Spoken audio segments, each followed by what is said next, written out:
Moving on to our student announcements, our athletic team announcements. Good morning. The Bridgeton football team experienced a rarity this week with 2 games in 1 week. We started off the week by traveling to Curry College, where 4 VA alumni play now.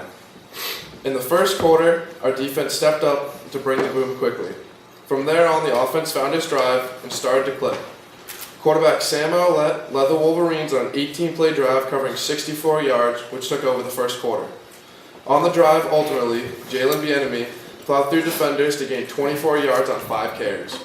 Prince Unegbu and Anthony Guerin each provided critical first down receptions, but the Wolverines came up short and couldn't push into the end zone. Curry then drove down to their 45, where defender Nate Dunn got a screen pass to force a Curry punt. When the offense took the field, the spotlight went back on Owlett, who threw a 75-yard pass to wide receiver Troy Pelletier. As the game progressed, the defense started to get into a groove as Jalen Santos stepped in front of a Curry pass and returned it 45 yards to the 30-yard line, where Owlett and Pelletier found each other again for a 26-yard pass. The second half is no different, with rushes by Bienemy and Malik Lee for TDs and another interception by Dan Cardillo. To seal it off, Owlett found Pelletier again for another touchdown. The Wolverines walked out victors. As the week progressed and the focus switched to Dartmouth, the reality of the situation came to. We needed to go in and play our best game that we knew we could play. On the first play of the game, defensive lineman Joey Eitner forced a fumble, which was retrieved by the Wolverines defense. The offense took over and drove 46 yards right over the defense to finally have Sam Owlett find Troy Pelletier for a touchdown. After a Dartmouth interception, they drove 68 yards and punched one in to make it 7-6. Late in the second quarter, the Dartmouth punt team fumbled a punt and we recovered and capitalized on the mistake. Sam Owlett ran it in from the 4-yard line to put BA up 13-7. Right before the half, Dartmouth tied it up. The second half saw continued good work by the O-line and hard running by Jalen Bienemy, Malik Lee, and JJ Dufresne, but no touchdowns to show for it. We lost 27-13. We faced a lot of challenges this game, but nothing we can't fix. We will be taking on Brown next Sunday in Providence, Rhode Island.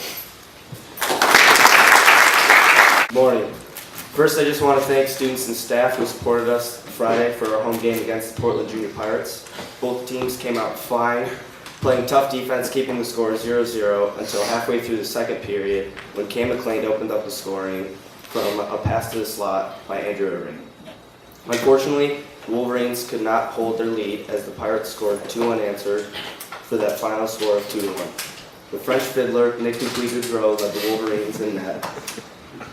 Yesterday, the junior team had a road trip down to Exeter, New Hampshire to take on the Junior Bruins. It was a hard-fought game of 2-way hockey, and it ended in a score of 5-1 favoring the Wolverines. 2 goals were scored by Andrew Irving. Also, Brendan Duff, Cam McLean, and myself each netted a goal. And Ryan Slacky captured the W in net. Next weekend, we take on the Middlesex Islanders and Stansted Prep at home. Hope to see you there. Good morning. On Wednesday, the prep team lost 6-5 in overtime to the Bedford Sharks. Connor Moore had a hat trick, and the goal scored by Charlie Long and Brendan Brady as well. On Saturday, the prep team beat Casco Bay 4-0. A shutout by Dan Curran in net, and goals were scored by Jake Moore, Blake Babineau, and 2 goals were put in by Dan Fontaine. The prep team would like to say thank you to everybody that showed their support. On Saturday, the Bridgeton lacrosse team faced the UNH Wildcats. The Wildcats came out firing, stretching their lead to 5-1 going into the second quarter. The Wolverines fought back and cut the lead to 1-4 going into the second half.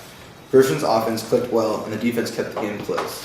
The scores were Cooper Chapman with 1, Zach Schwartz with 3, Joe Crispin with 2, including 1 shorthanded, Colin Conley with 2, James May with 1, and Matt McCutcheon with 1. The Wolverines will end their fall season with 2 tournaments next weekend. This and next weekend. Thank you. Yesterday afternoon, the basketball team played 2 games in South Portland. The first game we struggled on the offensive end, being careless with the basketball, which resulted in plenty of turnovers. Luckily, our defense outshined our offense, holding the opposing team to only 14 points at the end of the half. The second game, we picked up our slack on the offensive end. We pushed the ball, picked up the tempo, and got easy baskets. Big men Davis Carter, Zach Lyden, and Mark Collins were monsters on the boards, grabbing almost every rebound that came their way. Joe Beretta was getting to the Joel Baroa was getting to the rim with ease and picking up tons of fouls. Toronto native Rayon Miller had a monstrous two-hand alley-oop dunk, which left the crowd in awe. The alley-oop was set up with a spectacular pass from Joel. Our next game was on November 6th against Southern Maine Community College, and our first home game was on November 13th against Central Maine Community College. Friday we went down to Bath, Maine to play Hyde. We came out strong early. We dominated. We asserted our presence. After scrambling the box, Tyler Green put a goal in, second of the season, to put us up 1-0. The second half started though, and Hyde answered back with a pretty nice volley outside the box, but we were able to counter back after a tenacious effort by Connor Egan, who slotted the ball across for Sam Anderson. We go up 2-1. Hyde was able to answer back though right near the end with a bit of confusion in the box, so the game ended in a 2-2 tie. Sunday we traveled down to Merrimack to play South Kent. We missed a few early opportunities and we were blanked 2-0 despite a hard team effort. I'd like to give a shout out though to Colin Ford, who had a great game. The score would have been a lot different without him, I think. You have 3 more games. They're crucial yet winnable, so we hope to finish strong.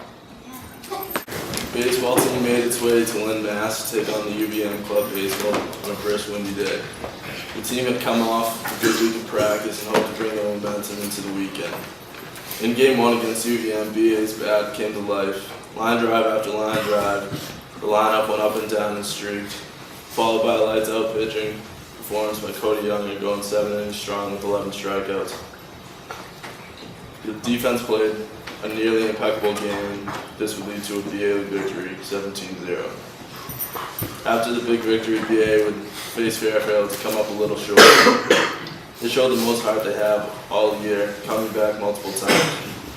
BA could not contain Fairfield. They kept finding holes and getting on base, but BA would not sit there and take it. They fought and fought and fought, showed the most heart and emotion as they have this season. On the fields, on the bench, in the game in general. We came up a little short, losing 8-6. BA has shown a lot of improvement through the season. They'll keep improving through the off season and get ready to take on a tough spring schedule. Shout out to Pete Zoni, worked hard both games behind the plate, going 5 for 7 with 4 RBIs on the day.